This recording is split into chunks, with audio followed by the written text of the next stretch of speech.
We've been spoken to by a servant concerning the candlestick, which is of wrought gold. So it means a lump of gold, it is beaten and brought into shape.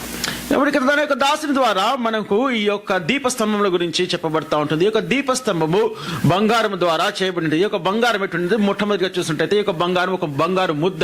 అయితే ఈ ముద్దను తీసుకొని పలుమార్లు దాన్ని కొట్టి చదును చేసి ఒక రూపములోకి ఒక ఆకారంలోకి అది తీసుకురాబడింది. Don't think candlestick is something separate. Lord will hit you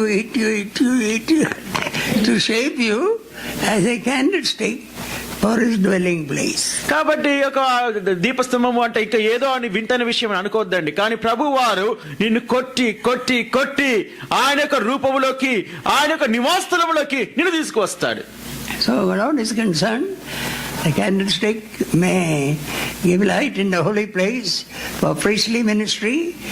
The bread on the table, altar of incense, the laver, all these things can only function in the light of the candlestick. కాబట్టి ఈ యొక్క దీపస్తంభం అనేది దేవుని యొక్క మందిరములోకి తీసుకురాబడినది. ఆ యొక్క బల చుట్టూ ఆ యొక్క ధూప బలిపీఠం చుట్టూ ఉండి యాజక నిర్వాహకత్వము జరిగించే దాని నిమిత్తమై సరైనటువంటి యొక్క వెలుగును ఈ దీపస్తంభము ఇస్తుంటుంది.